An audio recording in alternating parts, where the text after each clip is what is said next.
and welcome back to Shattered Fates. We are now in episode 5, is this, guys? It's an episode. Yeah. My name, I'm the Game Master, is Jamin. This is... I'm David. Lucas. Elise. Crystal Lee. Wow, it's like we practiced it. Yeah, we haven't done this 8 times before. And so, we'll just get right back into it. Let's get down to business. So, Hamish. Now, Hamish, you're in your room, currently going over your books for class the next day. Okay. You begin hearing a loud banging at your door. Well, Sorry, Mike's. Yeah, that was not a good idea. Sorry, I apologize to those who are on the other end of those mics. I wasn't thinking. enthusiastic. There. Well, I mean, it's probably Parno. I'm going to go open the door. Okay, you open the door and you see Viola standing before you. At this point, you're 12 years old. Okay. And you see behind her, like, that there's smoke kind of rolling in from different hallways. And she doesn't say a word, just reaches out, grabs you, and begins pulling you. I mean, I try to resist her a little bit, but at the same time, I know her, so I'm like, it's more just like, what's going on? We don't have time for discussions. We need to leave immediately. You hear screams coming from off in the distance. You're not exactly sure where. But what about my friends? What about suddenly, everyone like, else? Down the hallway, you see that the ceiling falls. Oh my god! And you see crackling fire coming from directly up on top of it. And you realize now that the entire building is likely on fire. Jamin, you have the lovely thing that you were going to give somebody else? There you go. We should help everybody. We can't just... We don't have time to help them. Down the hallway at this point is when you see Parno coming out from his room. Now, he's on the other side of that, like, wall of flame. Well, of course I want to help him get out. Mm-hmm. I try to get out of her grasp. All right, you get out of it. Yeah, I start running back the other way, and there's the passage it's blocked over by, like, different, pieces of wood and everything else. You also notice that Parno seems to have something in front of him, like it's a hole that has fallen on the floor nearby him as well. Okay.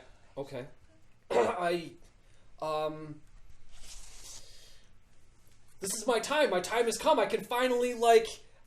magic happens in times like these, so I'm like, Grr! And as you do so, you see that frost comes out from your fingertips. Yeah. And licks away and begins putting out the flames. Good! But it's only a small amount of frost. It's not enough to kind of, like, completely put them out. You see the ice begins melting and the flames continue licking up.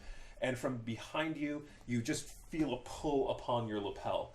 We don't have time for your parlor tricks. We have to leave now before they find out. But we have to save him! We don't have time. I don't care! I don't care about him! Let's go! I'm told... At this point, you see that she mumbles a bit to herself, and suddenly her grip becomes stronger. And I'm 12 years old fighting a grown woman. At this point, it's more than just that. She feels unnaturally strong. Magic. Mm-hmm. I need that. And she begins basically pulling you away. And it's at this point you begin, like, a little bit of a flash of memory comes to you. And you remember being at one of your schools and her sort of doing the same thing and you not wanting to leave then. And then it's just like a flash of, like, this sort of constant, and then you realize, and it's just sort of remembering these moments. This has happened a lot? Yeah. Why has this happened so much? Am I setting buildings on fire? I don't have time to explain right now, Hamish. We need to get you out of here immediately. Why does this keep happening? At this point, you've kind of made your way down the stairs a ways. Yeah. And she stops for a moment. As she stops, you sort of see this weird shadow coming from the flame. Mm-hmm. It almost looks to you like a scorpion's tail. What is sort that? Of moving. And she turns and looks over towards it. You see the tail goes down, and as it comes up, you see that it has like a body flailing off of it. Oh my God! What is that? She grabs you and begins moving again. She doesn't even have to struggle. It's a giant evil scorpion thing. I know about their stingers.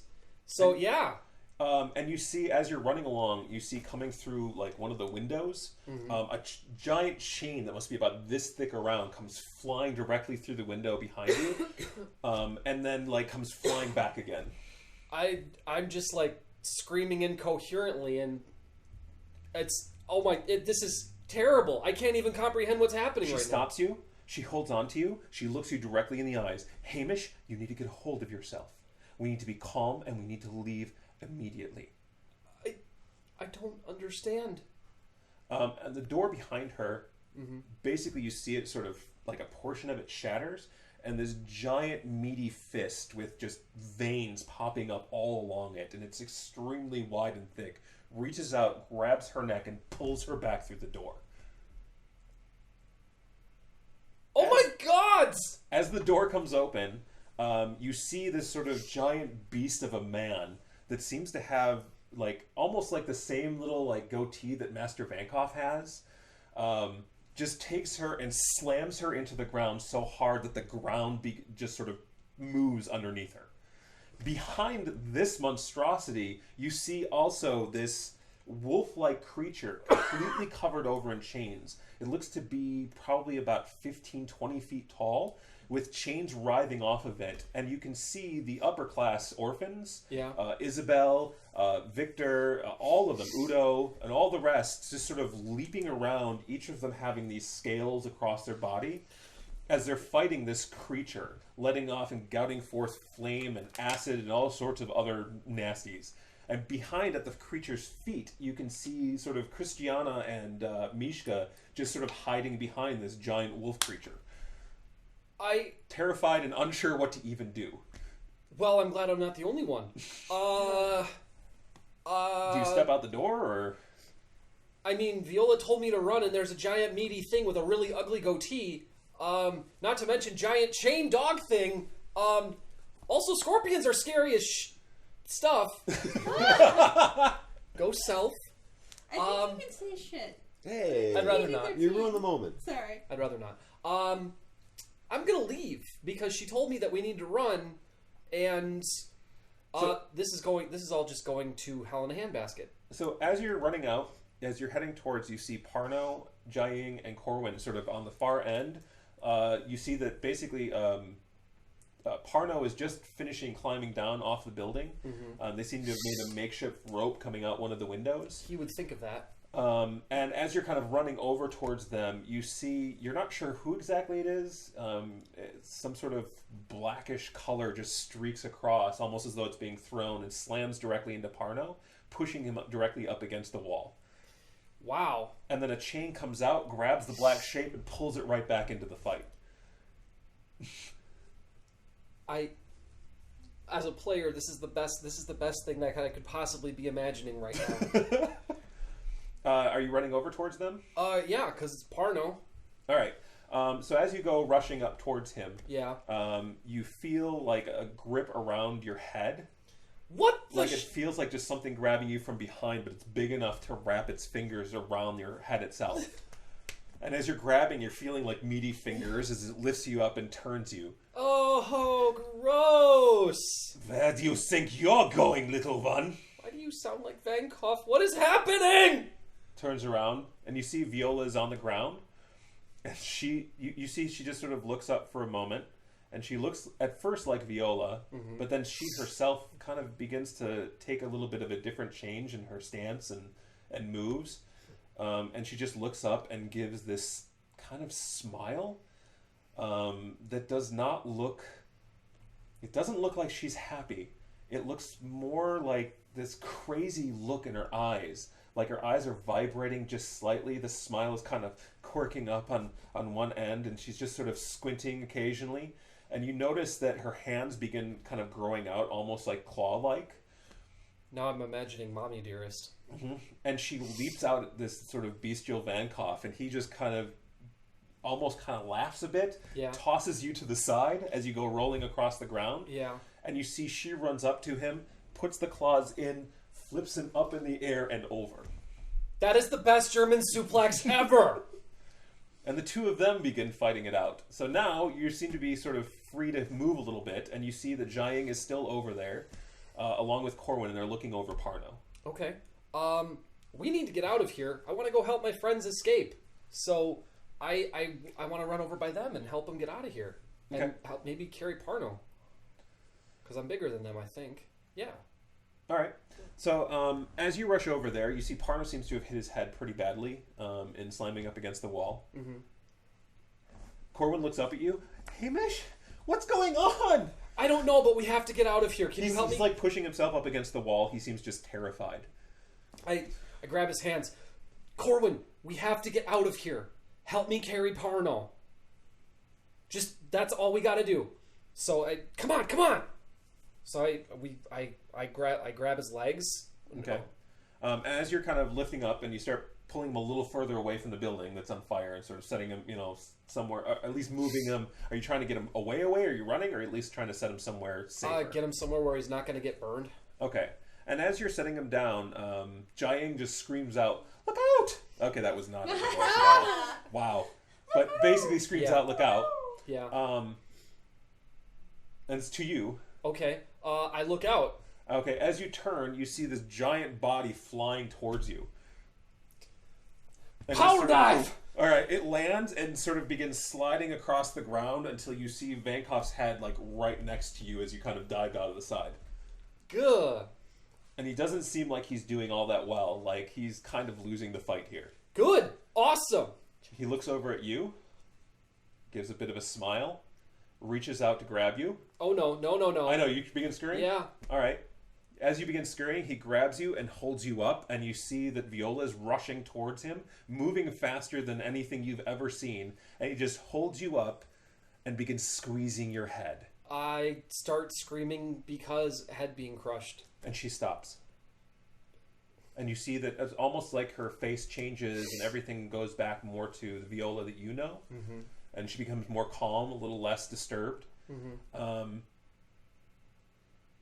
One more move, and I kill your little boy. And he's just squeezing your head still. Yeah. And you actually hear a crack. Oh, gross. And you can feel like it's almost like you can feel the pain in your head, in your brain, as it's being like pushed inwards. I can't say anything because of the pain, but I'm just looking. I'm looking at her like I'm pleading with my eyes. Make it stop. And you see that she now has just tears in her eyes, and she looks around her, and she begins taking off into the building.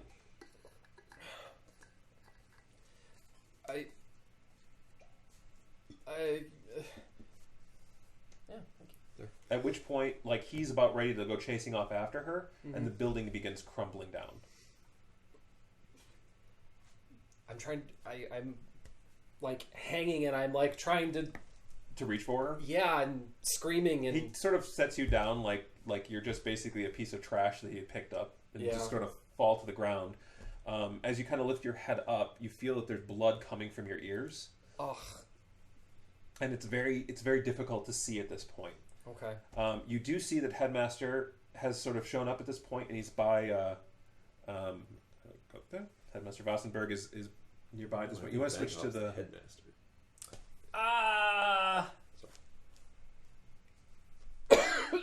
He's over by Parno administering a potion to him. Mm-hmm. You see that Vankov begins sort of like altering and changing a bit, like everything's coming down. He pulls out from his pocket a small little box, and he begins turning the little wheel on the box. And you begin hearing this cacophonous sound, this music that begins spreading all throughout. At which point you begin seeing the 5 or 6 that are currently fighting the big giant creature, that they begin falling to the ground and begin sort of almost screaming. You also see that the creature itself begins kind of shrinking down in its size. Okay. At which point a number of other people, they look to be like sort of darker skinned, like almost gray in their coloration. They're human looking, but they almost look like they're made of shadow stuff. Gross. And they're wearing sort of armor, and you've seen them before. You know you have, but you haven't seen them in this way. And they look like the guards of the academy. Okay. And there's far more of them than you ever remember there being. And you see that they begin going up to the creature that isn't out, but is weakened. And they begin trying to hold it down and subdue it. And slowly, as you're watching all this, you begin feeling like something inside of your head is also reacting to the sound. And it's just making you want to fall asleep. I mean, I'm pretty sure I've got a pretty bad concussion. I would be more than happy to take a nap right now. I am concussed. Now, you remember very little of what happened next. You remember it in pieces and parts, mainly because of the brain damage, probably, that had occurred. But you remember waking up in a chair that you were strapped down to, along with the other 5, yourself, Parno, Christiana, Mishka, Jiaying, and Corwin. You remember that creature that had been seen up above being more like the size of a normal-sized wolf, still the chains around it, still, all the other stuff about it, but it seems to be contained in a circle. Okay. And you're set in chairs sort of directly around it. You also remember at this point seeing, because of where you were sitting, that the room you're in is almost like a cylinder of sorts. Okay? Mm-hmm. And there's this, against the wall where you were looking, there's this kind of like machine of some kind. And you see that like it's almost got these different pieces and parts kind of coming off of it. You weren't sure exactly what it was. A lot of silver, a lot of like mishmash parts. Like it was something at one point and somebody came along over time and tried to figure out other ways to do it. Yeah. But it looks as though it has all these different connections going through into the walls in all kinds of different places. And you see that upon there's like a door with nothing on it. It's just a completely blank wall, like blank door. Yeah. And you remember that sliding open and Wankov coming in, and then sort of like blanking out again. And at this point, you only awoken because of pain. Something was happening. The chains from the creature were each being attached to each of the 6 of you. And it's almost as though whatever this creature was being kind of torn apart in a way and placed into all of you. Ew. The majority of it being placed into Jiaying. Ew. And at that point, you could feel the others. Like you could sense them almost through this sort of bond. And you almost at that point could see it as like chains running from each of you to this creature, to Jiaying, to Christiana, to Parno, to everyone else. And you could feel this sort of connection between the chains. Interesting.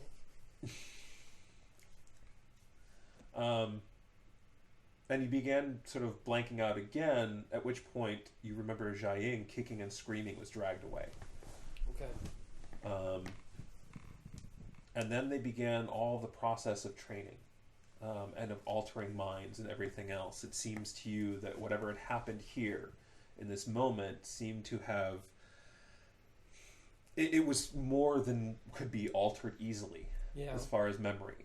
So they had to recreate scenes. And to remember under sort of duress, under control, being placed in rooms that looked like your dorm, that looked like the in-room, that looked like other places, altered through illusions to look like other rooms. And then you see like this doppelganger altering its shape, changing its form, standing before before you speaking words that were not your own, that were forced into you, and creating these scenes that suddenly became memories. Memories that it seemed only stuck for a short time. Memories that they continued to change and had changed over time, and you felt they'd done to Parno and to everyone else. But for some reason with you, and, well, actually you knew the reason, because of your elven blood, those memories were only fleeting. They could only hold the illusion for so long. And so every couple of days, for about 2 years, you were consistently brought back in, and you had your memories set, altered, changed, reset, reset, reset. Every single day for 2 years. It's like Groundhog's Day, but worse. Just like the movie. God. Just at the moment where you would begin to remember again, you would be made to forget. Until after 2 years, it seems as though they didn't care as much, but you began to realize why. During those 2 years, they had created a personality within you. Someone else. They had taken pieces of you, parts of you, and while you were asleep in these memories and places, they had given it life. They had made it primary. And when the time came, they allowed it to awake. At that point, they saw you as no longer as necessary. And because of your elven blood, they didn't seem to have the time or the resources to continually alter your memories for year after year after year.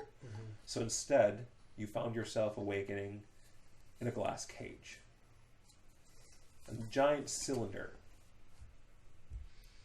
made up wholly of glass, although you're pretty sure it's not real glass because every attempt you've made to shatter it has met with more of a duller sound, first of all, from the way it rings. The feel of it, everything about it feels more like steel than glass. Transparent aluminum. Little Star Trek reference. Yep. They made it now. Yeah, it's a thing real. now. I know. Wait, is he gonna be in the dark zone? What's that? Sorry, No, it's okay. guessing on what is happening with him.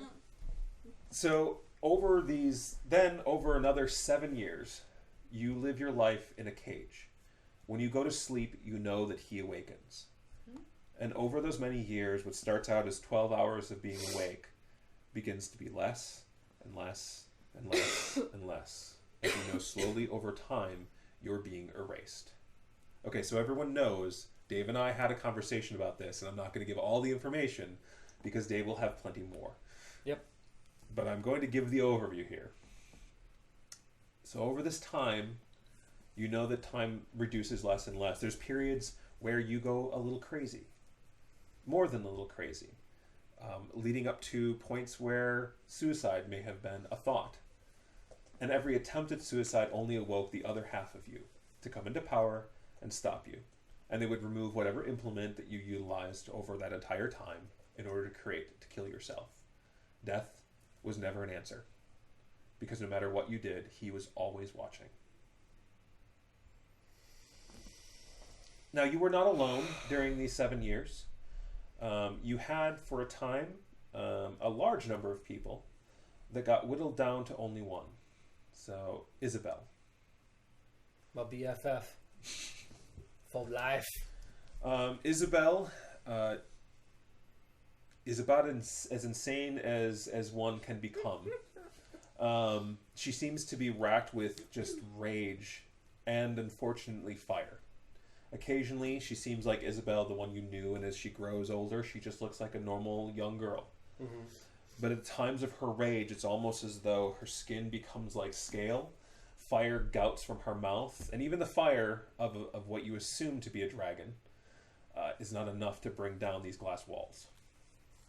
Now, over the many years, the two of you began trying to figure out ways to communicate, because while she might be enraged, she is not unintelligent. Mm-hmm. And the two of you began creating a hand signal. You assume that they probably knew what you were doing and just didn't care. Because most of the time anyways, your conversations mainly just had to do with maintaining your own sanity and having another human being to converse with. Occasionally it would go towards trying to figure ways out, but you began realizing very quickly that the other half of you always knew your plans, always knew exactly what you were attempting. Yeah. Almost saw it as a joke. There was one plan that you had that he acted as though he didn't and that you had tricked him. Mm-hmm. And it turned out to be a failure as well. It seems that your other half wants nothing more than to take everything from you. It is stealing away your life the way you'd steal away small objects from rooms that you were inside of. That greedy little bastard. You also know that he's a bit of a sycophant. Okay. Desiring nothing more than to be not in charge. He wants to always be the second in command to something more powerful than him. Gross. Right now, the thing he wants to be second in command to, and you know this within you, because of the name that you feel, is Parno. Because of that, you also know that he has a great hatred for another, Christiana. And that hatred seems to be something that Isabel and he share. Interesting. You learned later on that Isabel doesn't just communicate with you via the hand language, but also with him. This is new for him. Brick. I... Double crossed by your best friend. No, she lets you know. Yeah. That that he has been more than willing to let her go in exchange for the death of Christiana. Now I'm conflicted. But she refused. Good. And like I said, she informed you. She knew how you felt about your other half and refused, as much as she wants Christiana dead, refuses to give in to him. But because of that, made you swear that if you got free, you would let her go so she could do the job. Right, I was going to say, that is clearly a, I'm not going to kill her because you want me to. I want to kill her myself. Yep. Come on. Why does everyone kill me? I mean, She has very good reason. No, she doesn't. I mean, if I help She was her, spurned. if I let her out, that also means that I can try to stop her. Sure. So yeah. And so your friendship kind of even grew further from that point.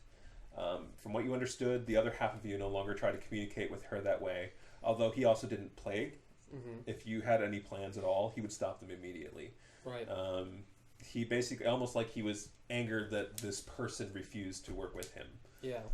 And now he also hates her. Well, good. But he also fears her. He should. I've seen her breathe fire. Everybody should fear that. Now, over the years, you've gotten a sense of the power that lies within them. But you've never really been able to connect to it, just sense it, like it's sort of off just to the distance. But about 2 years ago, you had a memory brought back to you. Not one that was wiped out by Wankov or by any of the others, but one that was implanted long ago when you had been visiting a library, the Library of Nethys, and you'd been looking into one of his books. And you remember that something had spoken to you in the memory that you had previously, but you began to realize that that was not who spoke to you. And a memory began supplanting itself, one of a two-faced man. On one side seemed to be calm and ordered, pure white. The other side, black, like obsidian, but seemed to be mad and crazed. And you watched as the black was beginning to slowly move over the white, as though it was creeping over and encroaching. It was the face of Nethys. Which is so cool because it means the god of magic talked to me. Who informed you during this brief moment that you, Hamish, along with the other orphans, had been altered and taken out of your fate. And that he had learned of this recently. And only just now. But that they had stopped him and were basically taking the chaotic part of the magic within him and making it stronger to work against him. Thus setting magic off balance. Crap. He explained to you that it was up to you to help him to find a way to bring that back to balance. And in that moment, you almost had a weird information dump. Yeah. Like a portion of your brain just sort of opened up and weird different formulas and ideas and different things unlocked. You're still not quite sure of all of it, but over the course of the past 2 years, you've been examining it and realized that you can use most of it to delve into your other half and begin stealing from him. Begin taking little pieces of his power and making it your own. Now, you've been careful not to take too much, because within what he gave you, you've also realized that if you do, you could become him. And just speed up the process. But if you can take a little bit of what he has, get free and retrain yourself, reuse it, reset it, but you just don't have the implements, the things that are necessary to do so in this tiny little room that you've been given, Right. you could make it your own. Now I just have to wait for the right moment to get out. The other thing you know is that you need something personal to yourself, something that Wankov used. It was an object, an amulet with a multitude of stones within it that was actually belonged to your father. Another memory that sort of begins coming back to you in this moment. You remember the city of the kingdom of Keonan. You remember its trees, its glass buildings, and just sort of in moments, and you see your father's face. And you remember him wearing this pendant, but you also remember it as something that you had brought with you at the academy. Something that you had, but Master Wankov took. Day one. Right off the bat. Okay. This object, if you could have it, is something that sets to your own personality and would allow you to become the primary personality so long as you held it. It's also the object that allowed them to create your secondary personality in the first place. Okay. Also, within the information that you have, all these different pieces that have been handed to you, you realize that while you have been separated from fate, it's almost as though that energy that was necessary to make you part of fate in the first place, it's like a potential energy, and it is unspent. And it seems as though, from the way that Vankov, and looking at sort of how you're set up and what's been done, it looks almost as though Vankov is attempting to utilize that energy and basically make it their own, thereby having 18 individuals who are meant to be something for fate, filled with this potential to alter and change the world, being their chess pieces, their means to alter everything. Which is crazy. And if your personality is wiped out and the other supplants it, they will have succeeded in doing so. And your other will take your fate from you. And it's now in your last and final day. And you know this because you've watched as time has ticked on. And you've realized just how long you sleep for. And you've done the math and you've seen the formulas. Now here you are in your final day. In your final hours, in your final moments, tempting everything you can possibly think of to free yourself and have resigned yourself in that brief moment that you will never be free. That you see two doors slide open and you watch Parno walk into the room. How you doing, buddy? Hey, buddy! So Parno. So after getting the other three together and sort of gathering everyone as best you can at this point, thankfully there seems to have been some sort of drug inside of the liquid. You don't really want to call it water because it's much thicker than water would be. And it almost has this air quality to it. I don't know how else to put it. It's like as you move it between your fingers, it begins to evaporate far more quickly. But there's also something about it that when you just sort of tasted it for a moment, you had a brief time of hallucination, and then headaches. But it was only brief. It was only from just sort of a touch of it. We'll not do that again. But you realize that the three of them have been exposed to this for a very long time. And because of that, they do seem to be a bit hazy. Jiaying has done nothing but speak in sort of platitudes and words that don't quite make sense. The only thing that she said to you that has made sense so far is that she's been watching you. The others, who seem to have reacted to the drug a little bit more heavily than her, seem to be kind of more unconscious more than anything. They're moving, but just barely. And at this point, they'll just take orders and do it just exactly. listlessly. Oh, if you give them an order, they move and they act. Something about the drug also seems to make them compliant. We're going to worry about withdrawals later. You're not sure how long the drug's going to last for, but Jiaying, even though she was a bit out, said that she could see. Like she mentioned that she could see as they were walking along through the eyes that she was looking through. She mentioned seeing Chris Lee's character, who I can't remember, Mishka, seeing Mishka, but that she had daggers in her hands. That she could see you, but she could see the person watching you, and you were watching each other, and you realized you were looking at Corwin. And that she seems to somehow be able to look into the eyes of each of you. We are connected. Okay. And she sees through the eyes and sees a glass cage. Glass laid out before her, a small metal bed, a small side table with a few books on it. Are the books of magic? And hands moving away with tears just filling up into the wells of the hands. They're making it hard to see. I'm trying to ask her, like, who is seen? Like, who? Is she coherent enough? Do we want to get into the... I was trying to do more of the, like, we're just discussing it rather than role-playing it for the moment. Okay. That was the whole thing. So, okay, gotcha.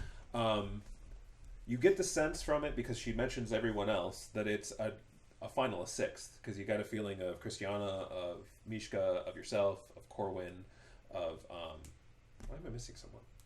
Well, she can't see herself. Jane. And so whoever the sixth is must be Hamish. And so I'm assuming here that you had basically tried to use her to find him. Yes. Right. Especially if she's able to feel where they are. Right. All right. So now we'll get more into it. Okay. So the door that she leads you up to, it's a large double door.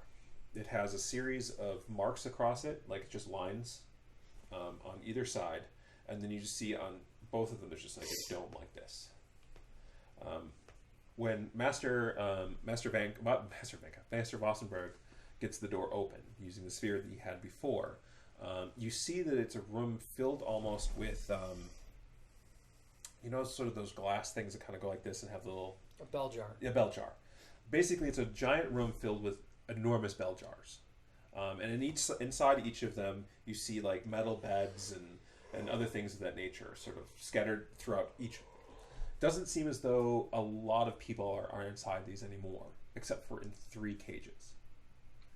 In the first cage that you look at, you see a figure in armor pacing back and forth. He has his weapon at his side, and you see that he kind of looks over and sees you, and rushes up towards the edge of the glass and puts his hand up against it, and begins basically taking his nails, and you see Gaspar just scratching them across it. Ooh. Okay. To the right of Gaspar, in another cage, you see a figure sitting on a bed, his hand sort of against his face, and he looks as though he's just sort of at this moment of despair. His skin is almost like this kind of bluish, grayish white color, and his hair is pure white, long as it kind of drapes off from the side of his face.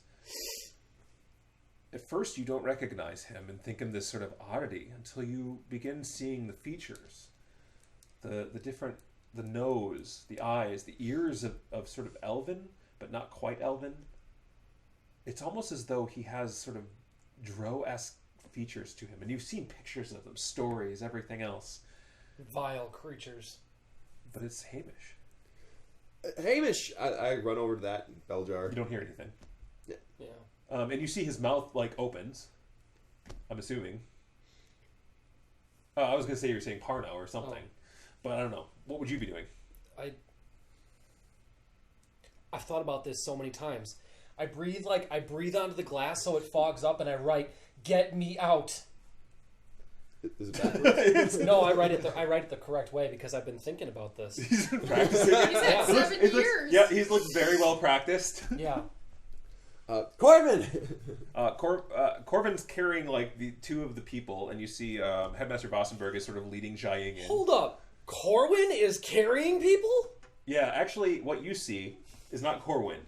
You see this basically you know them to Hell Knight. No. Oh, you see massive, armor, yeah. black, spikes kind of coming off of it. On his chest is this skull-like face. The helmet itself seems to just be a black helmet, sort of different spikes. It's a very placated helmet, almost as though this is meant to be the face of this sort of darker creature. Did you ever get a picture? I didn't. I'm sorry. Okay. I apologize. I really do. You're fired. Yeah, I know. Can we get the full view of all of us? Yeah, sure. So as he steps in, you see that he has 2 figures just sort of hulked over his shoulders. Sets them down, and you see him take off his helmet, and you see this sort of blondish hair that he sort of lets go, that kind of whips across and lands. And you swear it's Corwin, but he looks a lot better than he did as a kid. No more pockmarks. In fact, his face looks actually a lot clearer. And you're actually you seeing Thor. You see him point, and he starts to gesticulate, looks at his hands, and just kind of puts them down, and then just points at the written words that are evaporating. You also see with him Master Vossenberg. Not Master Wankov Vossenberg, but yeah. I know. No. You've had no interaction with him other than the bad. I make a rude gesture at him through the glass. Okay. As you're talking to him and as you're looking at him, you see that there's another figure just beyond, in a third one over here that's you can't hear anything, but she's obviously banging against the glass. And you recognize her not from memory, but more from dream.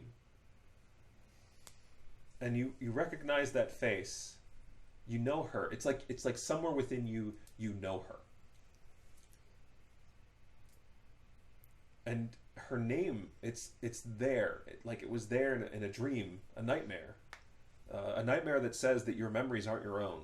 A nightmare that said that she was the first you ever met. And there's just that sort of this jarring conflict, and I look at her and I kind of tilt my head, but then I discard. I have to move on. I'll kind of wave to her half-hearted, like that's just that confused sort of. You see that she begins. She begins like as you're kind of looking away. You catch that she's beginning to bare teeth, and you see that it's almost like her hands kind of begin on the glass, begin clawing out, almost as though like. And then you begin remembering something else. You remember that night. You remember seeing something like her fighting, and something things like that. As she begins to change, and the entirety, almost gouting from her mouth, the entirety of her cell begins filling with fire. And you just see red eyes in the flames staring at you. I start trying to get her attention and try to talk her back down. Like, I'm used to this. I can feel something try to do something inside of you. It realizes what's happening. Frick frack. And you as you're realizing this, you see that Master Vastenberg is putting his hand up against the portion where there's like a control panel. Yeah. That you remember Master Wankov in all of his drunken moments would come in and use to basically like talk to you and taunt you and just basically like it's from him that you realized Viola is your mother, that you are his grandson, that you are related, and that he hates every moment of that fact. That he hates that elven blood has purged into his family bloodline, that you even exist is a stain upon reality. Yeah. And you see as Vankov is putting his hand on it, and you know that that's about to open the door. And you also know that your darker half is about to wake up. I wave my hands up, and I'm mouthing really clearly, no, don't. Wait, hold on. Just can you mouth it for me? Why don't you give me a sense motive check?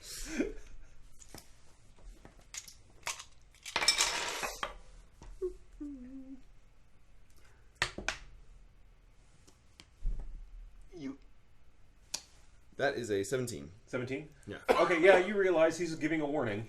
Oh, wait! And he stops with his hand just like at the edge of everything. I move where the fog's clearing, I blow on it. And it's gonna be backwards to you. Sorry. He's writing, but you don't have time. I don't know what to do. One arm begins to take over, and you feel that it's reaching out for something. The one thing I need, they probably don't even have. You hear a voice in your head just going, "Oh, not today." It was a valiant effort, though. I applaud you for that, but just a little bit too late. How fitting. If my other hand still works, I breathe onto the glass and I write amulet and I underline it. You reach out to do so. Yeah. And you basically begin writing a word in Elvish. Yeah. That is a really nasty word. and you begin sort of feeling everything going. I'm going to die. In one hand, you begin seeing you watch as a blade begins forming. A blade black as night. And you see that Hamish's face begins kind of squinting and changing. Vassenberg! And he puts his hand down on the thing and opens it. What the? That was me trying to say, hey, you should look. No, he's looking. Oh. And he begins scrounging through his things. Oh. At which point, the thing is still opening up. And as it begins rising, and you see that Hamish is now standing there, you're still there. You're still behind in the cage, and you feel yourself drifting away. Yeah. He's now in front. And yourself begins kind of preparing itself, weapon in hand. And you see that Master Vassenberg grabs something, pulls it out, and holds up an amulet in hand. And as he lifts it up like this, you feel the other part of you freak out, leap at him, and stab him directly in the chest. Like right about here as the thing goes flying backwards. I'm running first towards Bossenberg, but then towards... Why don't you give me a initiative check? Reflex initiative. Nope, that was my bad. Yep. It is a 16 all told. 16? Alright. Alright, so let's see. So the amulet goes sliding off in one direction, and you see Wassenberg goes sliding off in another direction as he's kind of flailed off from the blade. And you're kind of right behind where Hamish is at the moment. You see that Wassenberg right now, like, it looks as though he's pretty badly wounded. I'm going to... Hold on. Oh. And just before you act, you see Corwin is basically getting ready to charge towards Hamish.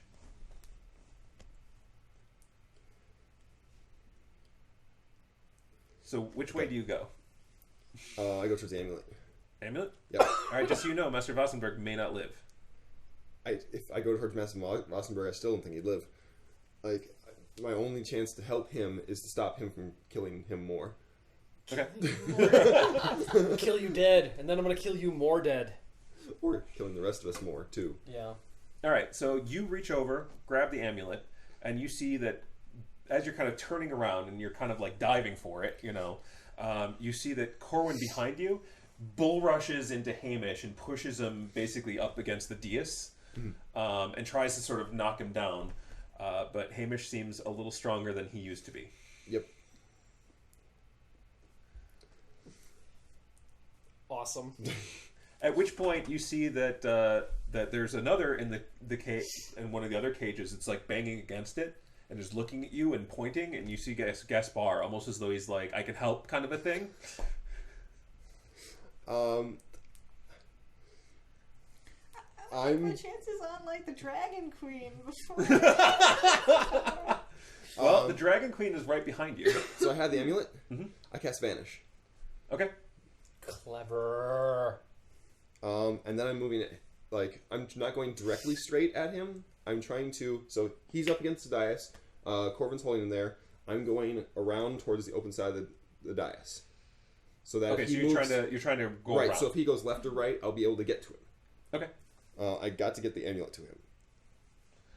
All right. The biggest problem is that you're not just going to have to get it to him. You're going to have to get him to wear it. So I have to get it around his neck. Because remember, it's not just merely holding it. You have to be wearing the object for them to have full effect. Okay.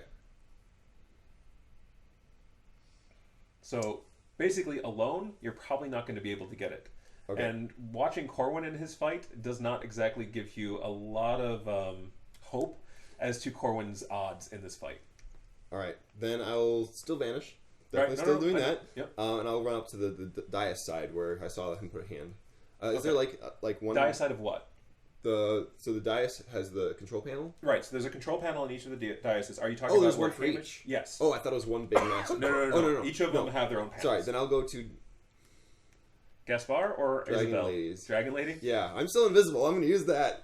So You can't see Okay. it. You can't. I would not like... I'm not letting Gaspar out. Not Okay. unless all hope is lost. This is Parno right now. All right, so you're up at the panel. Yep. And you see that there's sort of a portion of it looks like greenish in color with glass on it, and a bunch of different like buttons, dials, other things that you don't at all recognize. It all seems very bizarre. You put a hand there. You put your hand there.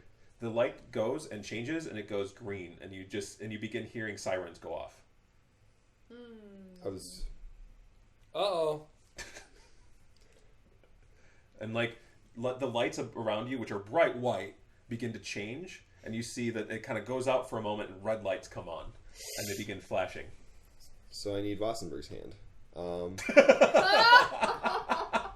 I mean, there's an easy way to accomplish that if he's not breathing anymore. Right, if he's dead. Well, hopefully it doesn't have a life sensor in it, though. Right. I run over to him. That's so dark, guys. I like Wassenberg as of like 5 minutes ago. Come on. Now I'll run over to Master Wassenberg. I'll shout, Corbin, give me 30 seconds.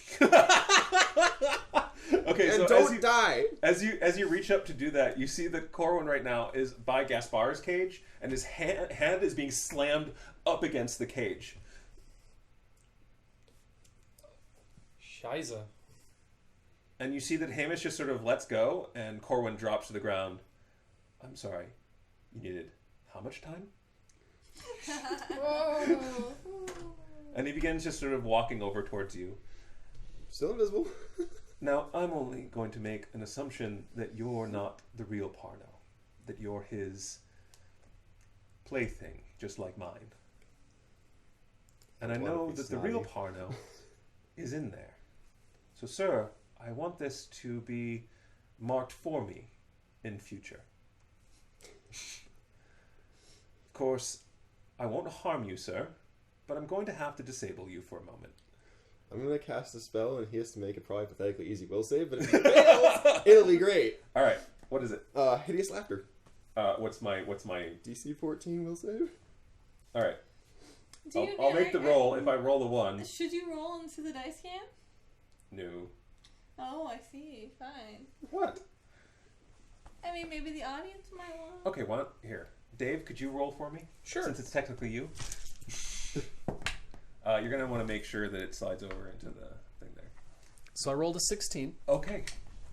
So he looks at you. Is that what you were hoping for? I'm visible now because I cast a spell. Oh, well, yeah. Yeah. Well, actually, you're visible right away because it only lasts for rounds, remember? 3 rounds. 3 rounds? Okay. That was the third round. Okay. He's looking right at you. Yeah. Well, I'm the talkative one. That tells you one thing, doesn't it? Mm-hmm. And he's basically kind of walking towards you. Are you walking away from him? Yeah. Okay. Looking at my skills real quick. Help. This is gonna hurt.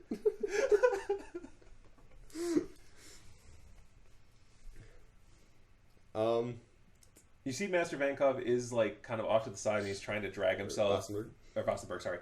Is trying to drag himself over, but he's a good distance away.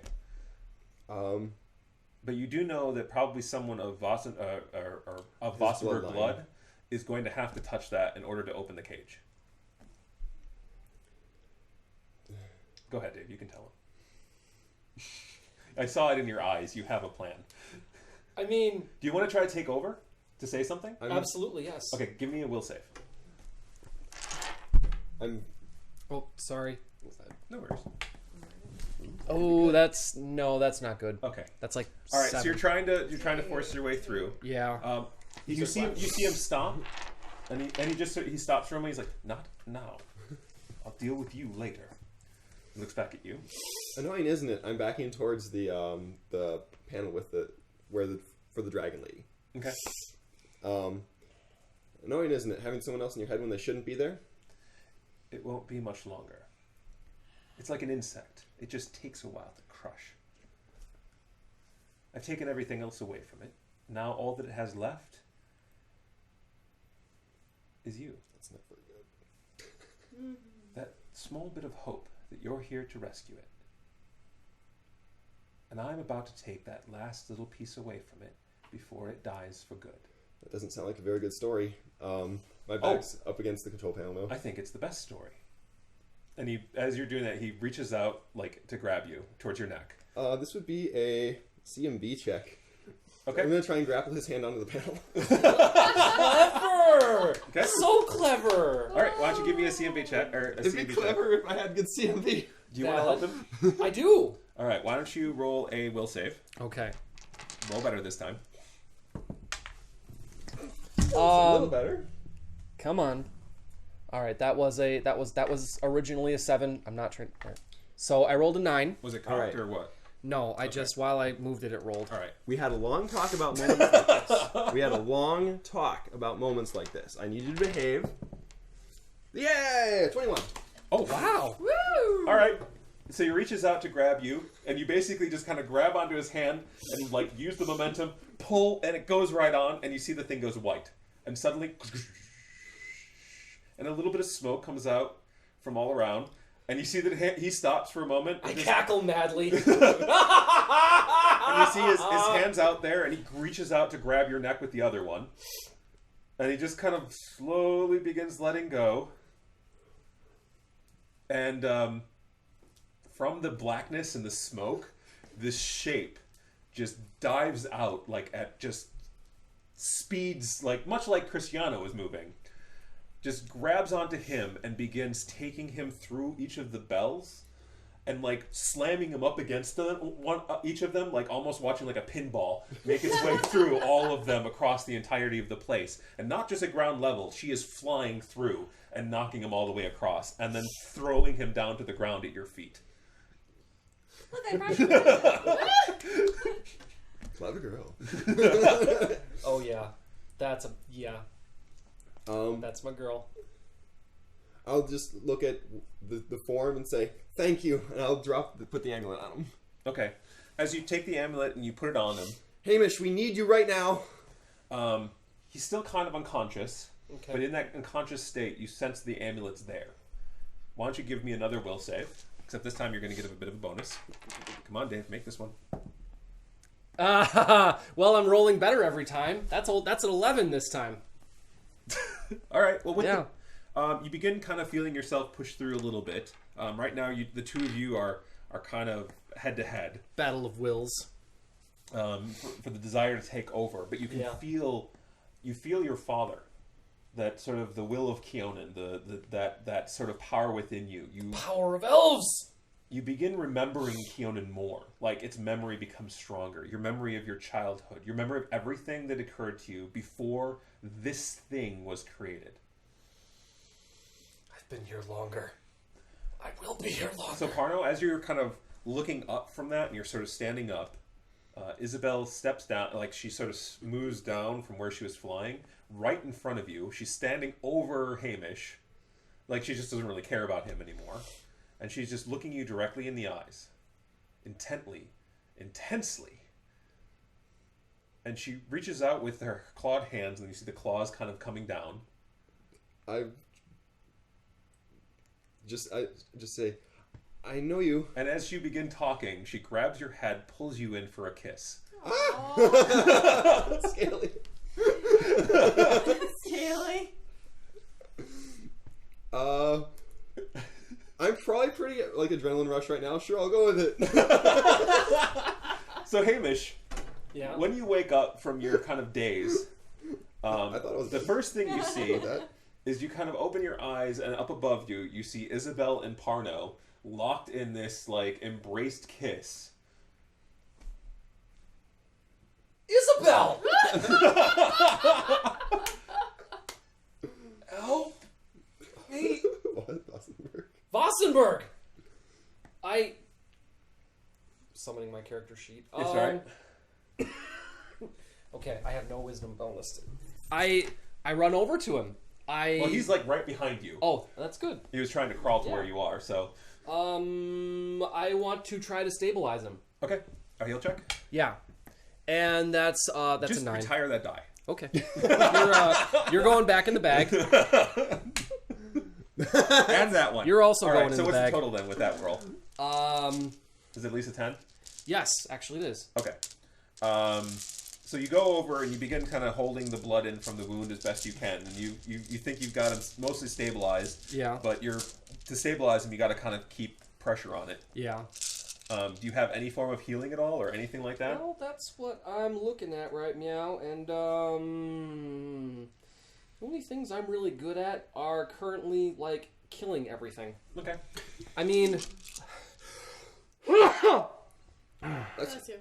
thank you. What if I could use one of my spells to cauterize the wound? So you feel something on your head, Yeah. like kind of behind, like a hand just sort of rubbing your hair, like it's petting you, That's not creepy at all. What? like it's trying to calm you, pet you. And you see, like, Jiang sort of kneels next to you. And she just Jiang. smiles at you, except she's got this, like, Big, twisted big smile with smile. all of her teeth. And you recognize the eyes, but as soon as you see everything else... Yeah. And she just turns and she holds out a finger. Yeah. And you see, like, with a fingernail, she just cuts. And a drop of blood lands on him. What even? and it gets soaked into his skin. Yeah. And you see that you can feel the wound underneath your hand slowly begins to close up. I look at it starting to heal, and I look at her. I'm like, what did they do to you? And she just reaches out her hand and just kind of does one of these, and then she stands up again. We gotta get out of here. They're eating each other. I go over and I like slap them both upside down. Do you try do you do that, or you try to pull them apart? At this point, by the way, it's gone a lot longer than you expected, and Isabel's a lot stronger than you are. Isabel! I'm not like using You're force, but I'm raising trying to that say something, so it's kind of like... Isabel! And as she pulls you away, Deep breath. do you remember me now? We need to talk about our... Yes. Isabel! And she just grabs you and kind of holds you close in this way that you're kind of feeling like... Yeah. Isabel, we have to leave. Wassenberg. I this is my first time I actually will even look over at him. Jiaying fixed him? He's not bleeding out anymore. How did you get in here? We have to get out. Isabella, you're with us? well, she's like right here, so you're kind of going, that's right. like that? Yeah, she's And I don't even... I'm just like, coming with us? I'll just look up at her. she's currently crushing your spine. She lets go of you. Of course. There's someone I have to find. What I had in mind. Here's where Elise rolls I'm gonna run. character. I'm gonna like. And Okay. she lets you go, and it's almost like her stance changed a little bit. She growls slightly. All right. And she looks over at Hamish. Where to? Out. So, that way. I'm running over to Wassenberg and helping him up. Like, Okay. is he like? Well, actually, you see healthy? Wassenberg, but you also see that Corwin's still on the ground. Ooh, I'll run over to him. If Wassenberg is like breathing and Jiaying's there, I'm gonna run over to Corin. Okay. Unconscious, I assume. You look at him, and he's on his back, and his eyes are open. I'm gonna. Ow! Corbin. Parno, did your other half come out of you? He sees two. I'm gonna kind of look at his eyes. They're a bit like dilated, Yeah. and he looks like he's probably had a bit of a concussion and Glossy. a little glossied over and kind of a bit cross-eyed too. Jiaying, can you fix this one? There's little I can do for that one. Can you stand, Corbin? Like, and I'm trying to help him upright. And as she walks past the two of you as you're helping him up, she just says, "Broken from birth." Ooh, sick burn. And she seems to be getting a little bit more conscious, like she's not as drugged over or hazed. And she's just sort of walking, and she's going up towards the panel that Gaspar's cage is. That one may be more broken from birth. What are you going to do? You realize that's exactly who she was talking about. That she wasn't actually talking about Corwin. Ah. Aww. And she goes up, and she basically like reaches out and flips a switch, and you see that gas starts filling into his chamber. Oh. Nothing else can be done. Oh. I'm just like, he's just stunned. Like, he has no. Yeah, like, well, and Gaspar is too. And she just puts her hand up onto the cage, and she's sort of smiling at him. It's a mercy. I'm not surprised by any of this. Are you going to do anything? Well, Gaspar was kind of a jerk when we were kids, and nobody deserves to die like this. I know what she flipped. I'm going to hit I've watched Wankov manipulate the console before. I'm going to try to remember how to stop it. All right. Or at So the very as least, open you're it. going to those memories to try to stop it, Yeah. you realize someone else is watching those memories too. I'm going to stop thinking about that. No, not him. Somebody else. More of a feminine Oh. Huh? And it's almost like you're sensing her within you, watching through your eyes, through the memory. What are you doing? You're learning how to work the console from me. That's creepy.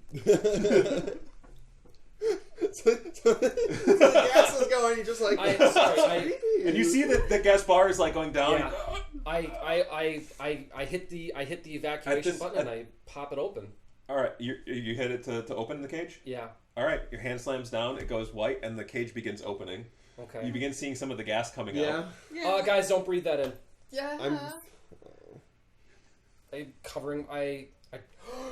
And I try to like pull him out. Jiaying looks sad, and she just takes a few steps backwards. That's fine.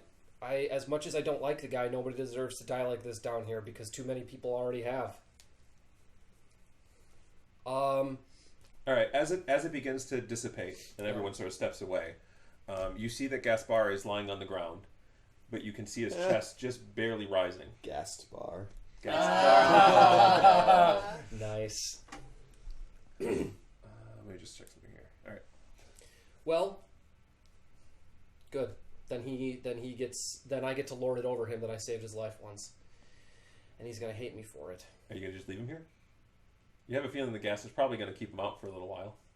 That's fine, but you know that the gas has been used before on you. Mm-hmm. It can kill, but it can also put you unconscious. Yeah. In higher doses or for too long, it'll kill you. In shorter doses, it'll just knock you out. Did you raise bloody hell on your way down here? I look up at the red flashing lights. Okay. So... Help me. He's heavy with his armor. He's struggling to try and help. All right. Corbin up. Isabel, can you carry him? She reaches over, lifts him up, and puts him on her shoulder. We'll throw him on the ground when we get outside and leave him to his own devices. Are you talking about Gaspar? Oh. Yeah. I help you with Corvin. I don't know how to get out of here, so lead the way. I look to Wassenberg. Is he able to stand under his own power? Yeah, and at this point, he's kind of moving. He seems fine. Actually, he seems better than fine. He's sort of looking down at the wound, and he's a little confused. Suddenly realizing that he's there again, I immediately let go of Corwin's weight, go over and backhand him. You swine! Oh, he's with us! He was complicit! He had to be! Yes. Your father did this to me! Yes, he did. We'll sort it out later! Help him back. Let's go. I actually... when you come back, I look at Corvin. I need you to stand and walk. And I'm going to run over to the two who are in stack like cordwood over by the entrance. Okay. I need to get them on their feet. All right. So as you're doing that, and you work on that, Wassenberg kind of a bit meekly makes his way up to the door, holds out this sphere, hovers over it, nothing happens. Hovers over it, nothing happens. That's not what I meant to press. I'm sorry. Oh no, we seem to have a bit of a problem here. The lockdowns that you have caused, it has locked down all the doors, and I have no way of opening